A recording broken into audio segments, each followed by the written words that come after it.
Welcome to Restoration Place, where we exist to help broken people discover a life of restoration through Jesus.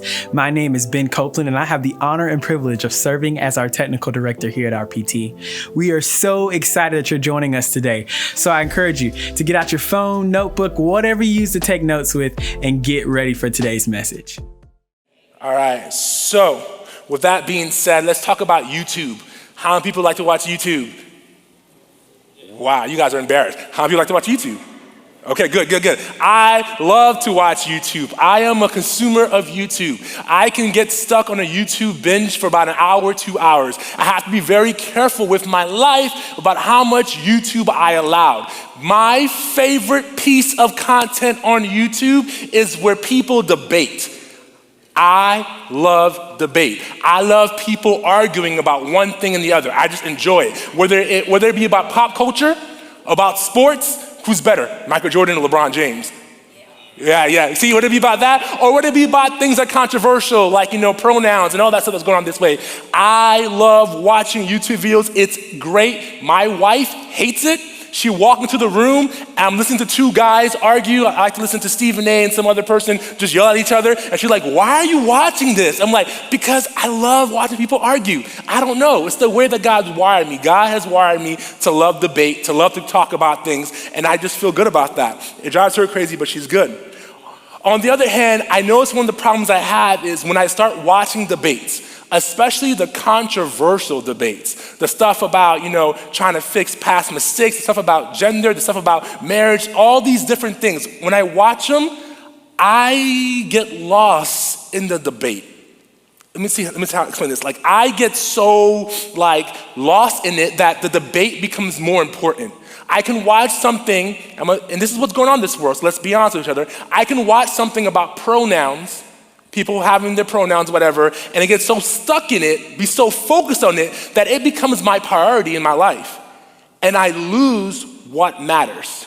These debates, these controversies, these arguments, these opinions, whether right or wrong, I can get so stuck in it that it becomes what's important to me. It becomes what's my focus, my attention, all goes to these things, and I lose what matters in the first place. I start getting lost in these lower things that I miss what's higher. And I feel like this is a situation that every single Christian faces, not about debates, but about getting lost in the lower things and missing what really matters. Isn't it funny how hard it is for you to see what matters? How easy it is for you to get lost in the cloud, get lost in the dust, get lost in whatever. Isn't it interesting how we as people, every single person in this room, you are naturally built to live a life on purpose. But you find yourself missing out on things. You find yourself missing because you're focusing on things that are lesser. You're chasing the wrong thing. Figuring out what matters is so important to our lives. It's a simple question, but if you don't know what matters and you die, you lost.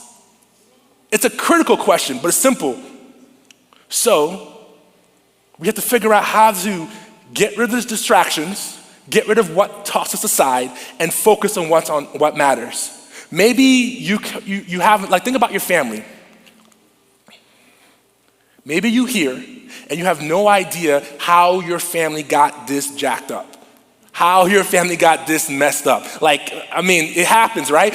You had so much hope and expectation for your kids and your marriage and all this stuff. You were hoping, you were dreaming, and in the midst of it, everything's all messed up. And now in your family, you don't know what matters. You don't know what to focus on. You don't know what to chase because you just have so many distractions. This argument, this battle, this disappointment, and you're just stuck.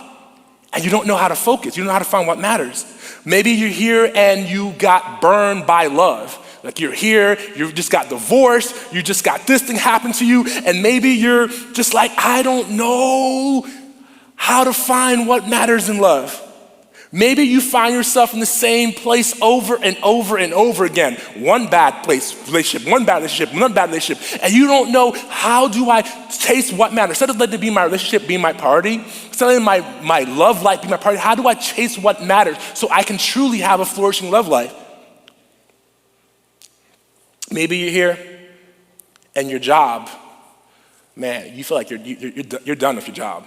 Like your boss is lucky that Friday you didn't let him have it. That's where you are, man. You feel like you're wasting your time, you're wasting your potential. You're just like, I don't know what it is. You feel stuck, and you're just like, man, I wish I didn't let this job distract me from what's important. I wish that even though I'm in this bad situation, in this bad workplace, I'm looking for a job, I'm missing my job, I don't get a promotion, I wish still I can know what matters. I wish I can still focus on the higher things and not focus on the lower things. Like you have a passion you care about. You care about like art, you care about like cars, you have something that God has put in your heart, but sometimes you just get so lost in the passion that you're not really living out life. You're being distracted from what matters. And the thing is, I'm telling you right now, while it's a simple question, if you lose sight of what's really important, if you live for the lower things as number one and not the higher things, you haven't really lived life. Church, I'm telling you, you might try to say, okay, you know what I'm gonna do? I'm gonna chase my idols, because we all chase our idols. We all love idols. We don't want to admit that we love idols, but we do love idols. So you say, my idol is me becoming the best version of myself. My idol is other people, man. I'm putting my hope that if I find the one, that's my idol. My idol is I'm gonna get all these things and it's gonna be amazing. My idol is that I will become so religious. People be like, oh, look how religious that person is. Oh man, look how they jump and dance and how they study the Bible. Like maybe you put your hope into this idol, and what you're finding is you're not finding any hope in that idol. Yourself disappoints. The person that you love, you say, hey, you're gonna satisfy me, disappoint. All your stuff is in some junkyard somewhere. And religious activity, just trying to be holy, is not leading you anywhere. And the problem is, like, you are distracted. You have lost what's matter. You are supposed to find out what the Lord requires of you and take it to every single part of your life. But the problem is with us,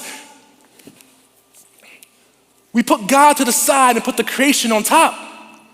And we lose what matters. So isn't there a way for us to find out what matters and how to take that wherever we go? Is there a way to find out what's truly important and take that thing to our family, our marriages, our jobs, our workplaces, our passions? Just take it there and say, because I know what matters, I'm starting to see what's flourishing. We need to learn what matters. So with that in mind, with this problem in mind, this problem is as old as time. It's been a problem forever. We're gonna look into the word today, and we're gonna find out what really matters. We're gonna find out what does the Lord require of us. And if we take that piece and we carry it into our lives, we carry it to every area of our lives, I'm telling you right now, what you're gonna see is flourishing. So we're gonna go to Micah chapter 6, one verse. I don't like doing one verse, but today we're gonna do one verse, okay? Micah chapter 6, we're gonna look at verse 8. But before we get there, I want you to understand something. God loved Abraham. Who knows Father Abraham, right? Father Abraham had many sons had Father Abraham. So God took Abraham, and from Abraham, God made a nation. The nation was Israel, okay? Israel finally, they were stuck in slavery in Egypt, and then they finally got set free, and they finally made the promised land. And they're living in the promised land, and everything is going good until the Israelites forgot what matters. They forgot what God requires of them. And they start living for so many other things, living for idols, living for pleasure, living for passions, living for all these other things instead of what God has called them to do. And in the middle of them losing what matters, in Micah chapter 6, God lays out to them, hey, look at me. This is so important. What required of you is this. So we're gonna see that in Micah chapter 6, verse 8. So let's go ahead and do that. Micah chapter 6, verse 8, here's what it says. He, that's being God, has told you, O man, what is good, and what does the Lord require of you? What matters? Obviously, you want to say God, right? God matters. But no, that misses the point. That's not enough. Just saying God matters is not enough. You know why? Demons know God matters. Demons believe in God. Demons say, oh yeah, you're God. The demon that when Jesus was walking around and the demon said, oh, I know who you are, you're the Son of God. The demons, that's who they are. Think about this one story. My favorite story of the Bible about demons is when Peter was casting out demons out of everybody, right? And then these guys say, hey, you know what? We can do that. Let's copy Peter. So they go into this guy's house who's demon possessed. And they walk in there and says, In the God of Peter, I want you to come out, demon. The demon says, Peter and Paul, I know. You, I don't know who you are. And this is the best verse in the Bible for me. I think it's funny. These guys got beaten up so bad, they left the house in their underwear. That's a butt whipping right there, right? Like, not just you got beat up so bad that you left, you came in with clothes, you left without clothes. Like, demons know who God is, so just saying that God matters misses the point. And you know what's not enough either? You know what's not good? I'm not saying God's what matters. Hope. Hope isn't enough.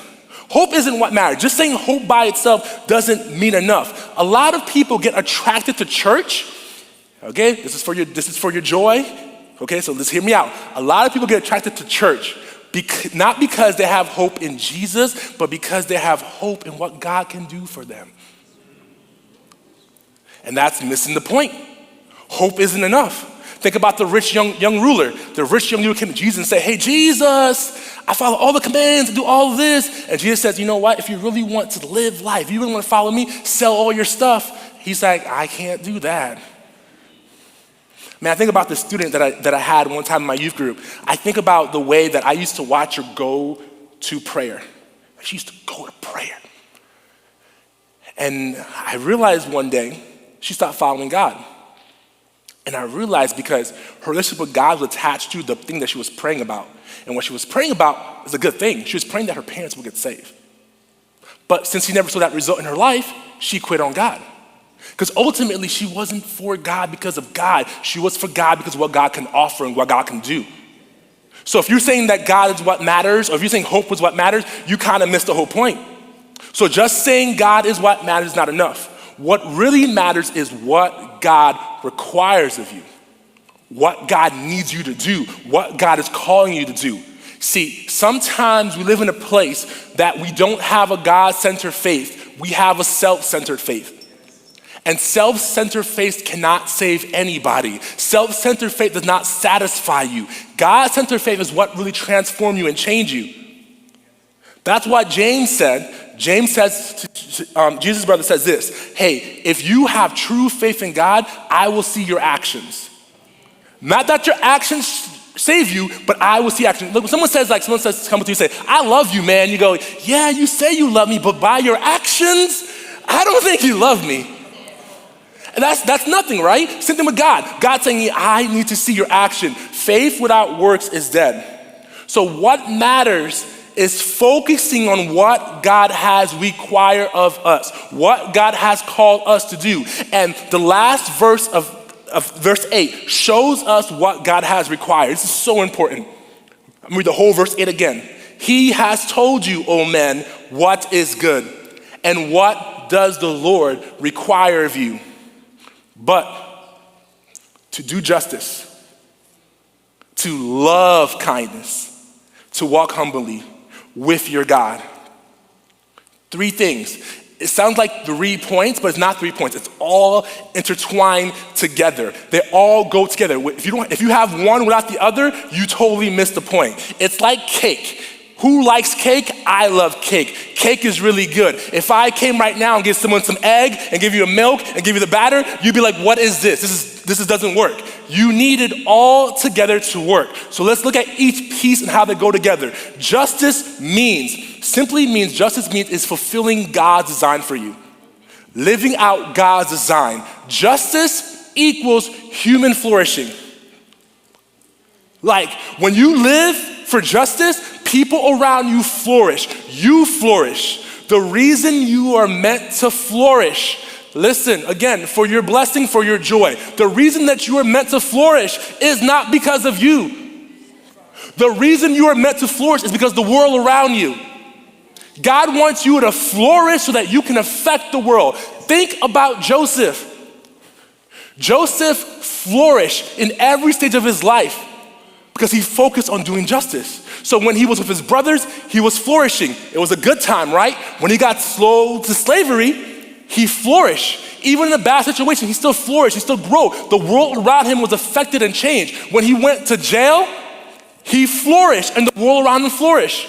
When he got to the top, the second position of all of Egypt, he flourished. Human flourishing is meant to change the world around you, man. When God calls you into the camp, into the team, God says that you are now an instrument of flourishing. That means wherever you are, your job, your workplace, the soccer field, the Walmart, you are meant to bring out flourishing. And God makes you flourish not for you. God makes you flourish for others. Think about the two commands. First command is this, what? Love the Lord your God with all your heart, all your mind, all your soul. Second one, love your neighbor as yourself. So what are you flourishing doing? Your flourishing is helping you love your Lord God and love other people. It's not about you. It's not centered on you. You don't have a self-centered religion. You have a God-centered, people-loving religion.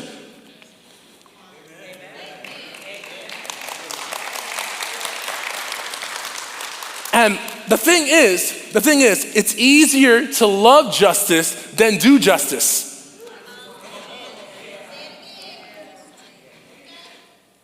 It's easy to rant about something, complain about something, be upset about something, than actually do something about it. As a pastor, man, I always feel so sad when someone comes up to me and say, hey, pastor, we need this ministry. You know why I feel upset? Because right at that moment, when they come up to me and say, hey, pastor, we need this ministry, I see purpose in them. I see flourishing in them. But they don't want to carry it. They want to complain about it, give it to me, have me go do it, and they don't do it. The thing that you are complaining about this church, it's probably you're the answer to fixing it. Whatever that is, you're the answer. God has made that complaint on your heart so that you can see it and it bugs you and that you can fix it. If you are upset that the chairs are not straight and they're not even, and every morning you come in, man, those chairs aren't straight. You know why that bothers you? Because God wired you for that to bother you so that when you come here, you can fix the chairs.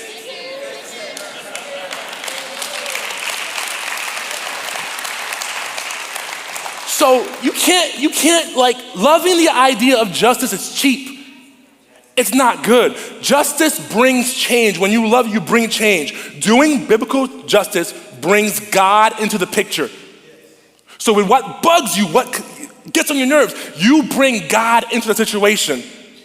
But justice by itself loses its edge. Justice by itself becomes selfish and bitter if it's not centered around God and if it doesn't have two things fueling it. If justice is not fueled by loving kindness and walking in humility, justice becomes very, very nasty really, really quick. Because have you ever seen someone who have a really good cause?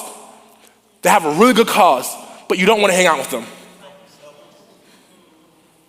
Man, they have a really good point, but I don't want you to come over for dinner. Because they lack those two things. So let's talk about kindness. When it comes to kindness, God flips it around. God doesn't say do kindness, because doing kindness is easy. God said love kindness. Love kindness, love going out, love doing that. Why? Because loving kindness reveals your heart. The same way doing justice reveals your heart. So God is calling you to love kindness. We would prefer it to say do kind things, because that's so easy. I did my kind thing today. Okay? I did my kind. I paid for the person behind me to drink. I did that today. Or I hold door. I did that. No, God's like, no. I want you to do so much more. I want you to promote flourishing in the city. So I want you to love kindness. I want you to love people. But the command to love kindness pierces our hearts. It's more demanding, and it's so much more like, how do I say this? Harder. It's so much easier to be like, I'm gonna be an occasional kind person. It's harder to say, I'm gonna love kindness, because loving kindness means changing the structure of your heart. Loving kindness means you have to go on your knees and pray. Because it's hard to love kindness. It's hard to say, like, you just feel like I'm drained, but God's like, no. You're missing the point here, man. Like you feel drained because you're trying to do something that's a work. You're trying to do it for yourself. You're trying to do acts of kindness. No, if you love kindness and you get drained, I'm gonna fill you back up. You see, okay, listen. The reason why you're tired sometimes, because you're trying to do good. God hasn't called you to do good. God hasn't called you to wake up in the morning and make a list and do good. God has called you to love kindness. Loving kindness is so much more work because that's God's working in you. And if God's working in you, you're not working to love kindness in your own power and own strength. You're loving to love kindness through God's Holy Spirit empowering you. And if God's Holy Spirit's empowering you, how much flourishing is your life doing? I don't know. I feel we missed that, but it's okay. Okay. So we might be able to get away with telling people we love justice, but kindness is something that is true. People will know whether you're kind or not. People will be like, yeah, you say you love kindness, but you're not kind. But a lot of times people are harsh, defensive, self-centered, impatient, irritable, critical, just get angry over anything because their hearts are not right. And God doesn't require you to have that kind of critical heart. God requires you to love the kindness. We wear our kindness on our sleeve, and doing justice, fueled by loving kindness, does so much great things in our lives. God tests our hearts by seeing what we love. And when you love other people, man, the world changes. So we're like I'm telling you, we live in a world where we are full of debates that are complicated, that are, how do I handle this situation? How do I handle this part and this part? And God is saying, hey, don't fixate on the controversy, fixate on doing justice and being fueled by loving kindness. And also walk in humility. And humility is such a wonderful thing because what humility is basically you see what God has done and you reflect that. You are brought low and you are humble because you realize you are absolutely not able to save yourself. You're absolutely not able to achieve some sort of righteousness. One of the greatest things that I love about the Bible is when you read it correctly, the Bible is not a book about how awesome you are. Don't puff yourself up. The Bible is not a book about how great you are. The Bible is a book how a great God works in ordinary people. And when you see that the fact that Christ went so far to die for you and save you and brought you in, that changes the way you walk and it changes the way you reflect things. I understand that God has worked in history and how God has worked in redemptive history to save us and to bring us in. I understand that my hope ultimately doesn't rest on what Schadrac does tomorrow. My hope rests on what he already has done. And I reflect that and I'm humble. And because I'm made humble by God, I am slow to speak, right? I'm not gonna be like, oh no, whoa, we're not, I'm not that person. I don't have to be her. I'm not that person who will argue. You know what I am? I'm a person that listens. Amen. I'm a person that listens and hey, God, how do you want me to react to the situation? My heart is broken by people. Like a lot of times, man, the problem too with justice people is they get so harsh. They get so harsh that they see the other side, no matter what your argument is. And I'm gonna say right now, your argument is right. You are absolutely correct, okay? Let's just put that right. You are right on whatever argument you have. But they see the other side not as someone made in the image of God that needs to be loved and brought into the kingdom. They see him as an opposition that has to be destroyed. Like when I look at people's Facebook that are Christian, I'm like, you're not Christian. Because there's no way you can be Christian and look at someone who's on the other side as a nail to be hit. There's no way you can be Christian and use that word to describe someone created in the image of God. There's no way you can be Christian when all you do when you see that person is you dress them down. I'm not saying you don't see that they're wrong. I'm not saying you don't see that they missed the point, but you see that they are beautifully and wonderfully made by the Savior, and the same God who died for you has died for them. And the goal isn't your argument. The goal is to bring them to the side of God. Like, it's so easy being Christian today. You know why? Just be kind. Like, try that on Twitter. I'm gonna be kind. I'm gonna be kind on Facebook. I'm gonna be kind on Instagram. Like, people be like, whoa, what are you disagree with me and you're still not acting like a jerk? Okay, this is weird. This is interesting. Like, I'm telling you right now, like what is going to change the world is a people that do justice, that is fueled by loving kindness and being humble. That's what's gonna change the world. We need to bring God. We need to bring what God requires into every single space. And I know, because I do it too, man, I get so fixated on the situation. I get so fixated on the moment, the problem, the whatever's going on, that I miss the fact that, you know what? The devil's gonna win like that. Like even when it hurts, even when it broke me, it would make me sad when I'm angry and upset. Like, I know the devil can bring me to worship that. No matter how horrible it was, I lose what God has for flourishing. But I know if I can say, you know what? I know right now I'm in the prison, but what does God require of me? Let me do that. I know right now I'm stuck in slavery. What does God require of me? I'm gonna do that. I know right now I'm heartbroken over this conflict. What does God require of me? I'm gonna do that. I know if I start chasing what matters, even in the pits of hell, God's gonna bring flourishing. God's gonna change something. And I'm telling you right now, church, man, don't become a people that worship creation. Become people that worship the Creator. And I'm telling you, you're gonna see something in your life, because God's design is for you to flourish. At every level, He's designed us to flourish.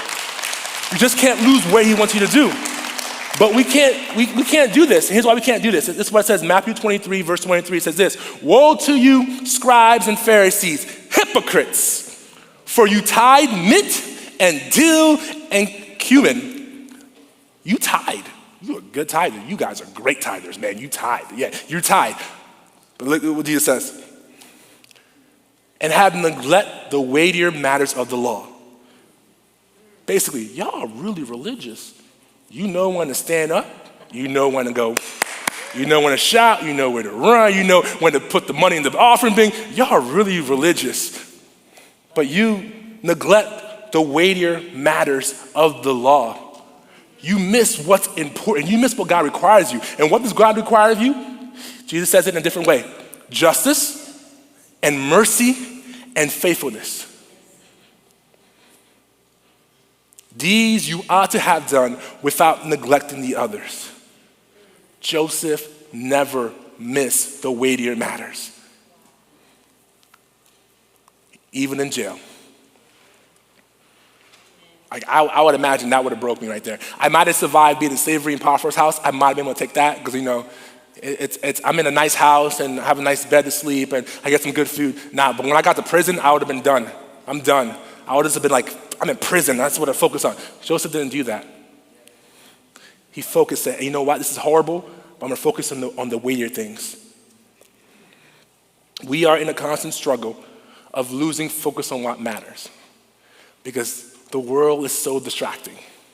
So distracting. So good things and bad things. But I'm telling you right now, if you can just stay focused on what God has called you to do.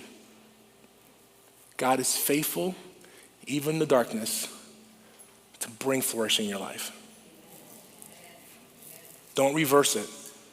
Don't reverse it. Look at Jesus in the garden, about the cross is before him. He is set to die in the garden. If there was ever a time to be like, man, I'm gonna focus on the fact that I'm about to die. I'm gonna focus on what's about to come. It was that time. It was that time for Jesus. But he doesn't do that. He says, God, this is hard, this is horrible, but God, whatever that you require me to do, I'm gonna do. I'm gonna bring justice and I'm gonna fuel it with kindness and humility.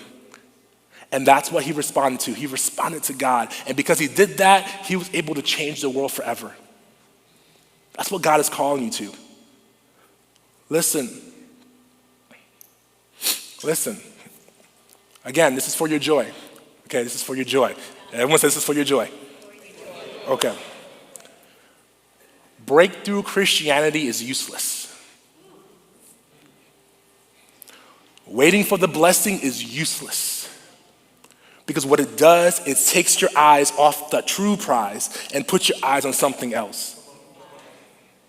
Not saying that God is not the God of the breakthrough, ain't saying that. Not saying that God is not the God of the blessing, not saying that at all. I'm saying fixating on the blessing and the promise takes you off course. walking with God, moving with God, that's where it's all at. That's the flourishing. That's the beauty. That's the God moving in your life. That's the God bringing restoration into your marriage, into your family. That is God moving and bringing redemption into your job. That is God moving and saying, I'm gonna take this city, I'm gonna transform it upside down. Because we're not focused on the fact that this bad thing is happening and that bad thing is happening or this happening. We're focused on the fact that God is stronger than anything, more powerful than anything. And because of that, we're gonna see that we're gonna flourish. So what I call you guys to do today, I'm calling you guys to live this out. Do justice by loving kindness and walking in humility. And I'm gonna give you guys some homework. I'm gonna give you guys a growth step right now. Because I know that's kind of hard. That's really, really hard. Because there's like so much justice to be done, right? There's so much things to be done.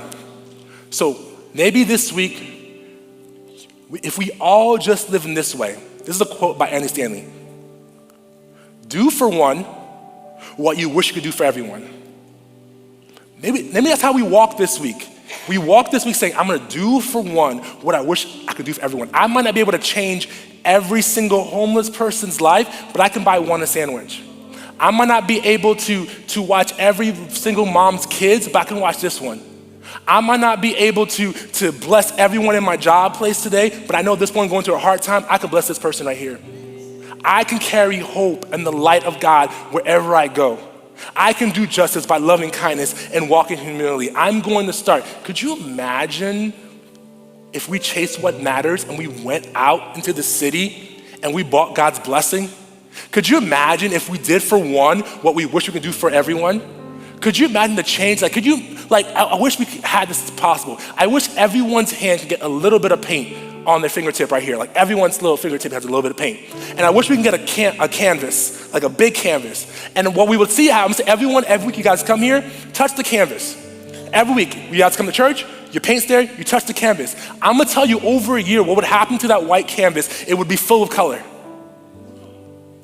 Like, you understand that, right? What would happen within a year? Small step after small step after small step. Doing one, what we should do for everyone. What would happen is be full of color. Can you imagine what would happen to our city if we went and carry out this justice and this loving kindness and humility? Could you imagine what would happen in our families? Could you imagine how we can change this city, and how it can spread over around the world? If we just said, I'm gonna do what the Lord required. Imagine that canvas every week having more and more and more color on it.